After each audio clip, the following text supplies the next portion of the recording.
The Atlanta Falcons selection in the third round of the 2021 NFL Draft is brought to you by our friends at MANSCAPED.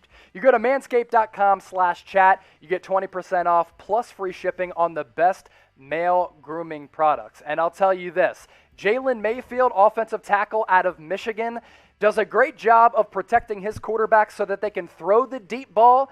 You can take care of your balls with Manscaped. But Jalen Mayfield now going to the Atlanta Falcons as they possibly get their future right tackle, Tom. Yeah, I'm interested to see where they line up Mayfield. There were many people out there who had him as a guard. I put him in as a tackle.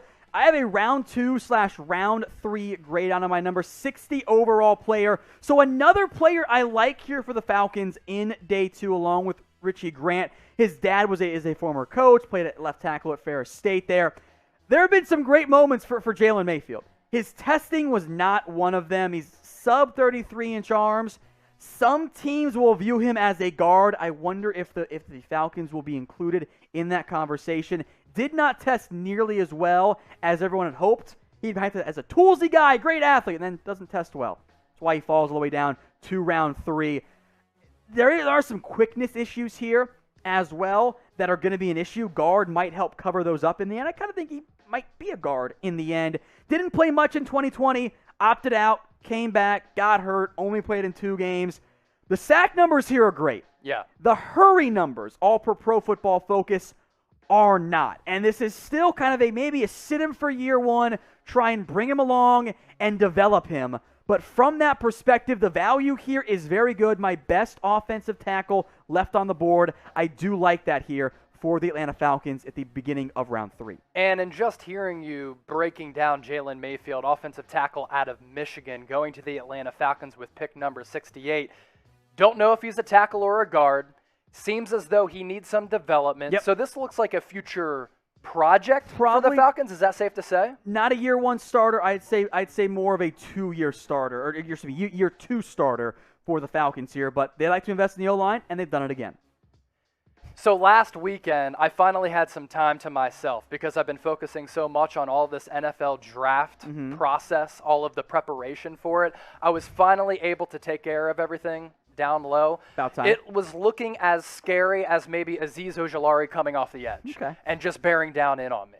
So I was able to take care of that, clean things up a little bit, all thanks to the Lawnmower 3.0, brought to you by Manscaped, one of the best products out there. And they have this technology where you can use a guard, but also thanks to that technology, if you do trim things up down there, you're not going to get nicks, you're not going to start bleeding, you're not going to scream, ouch. Also, it's waterproof. So if you drop it in the toilet, it will still last. Yeah. So you can get the Lawnmower 3.0 by going to manscaped.com/chat, enter the promo code chat, and get 20% off plus free shipping, and cop the Lawnmower 3.0 right now. Let's take a look at what the Atlanta Falcons have done so far in the draft. Love the pick of Kyle Pitts at number 4. I think he's a generational talent. They go defensive side of the football in round 2, pick number 40 with Richie Grant, safety out of UCF, went a little bit earlier than a lot of people had anticipated. Round 3, pick number 68, Jalen Mayfield, offensive tackle out of Michigan. What do you think about what Arthur Smith has done in his first year? Trevon Merrick had some red flags pack up from a safety back issue, but Richie Grant, Kyle Pitts, Mayfield, I see 3 potential starters. That's a good haul for the Falcons in their first draft with their new regime. Kyle Pitts, Richie Grant, Jalen Mayfield. I think some solid selections for Atlanta in year number 1 with Arthur Smith as the head coach as they reset that franchise a little bit. For the Falcons fans watching and for the non-Falcons fans, maybe you're a fan of another team in the NFC South, grade the Falcons draft so far through 2+ rounds. Now that we're in round 3, scale it for us from 0 to 100.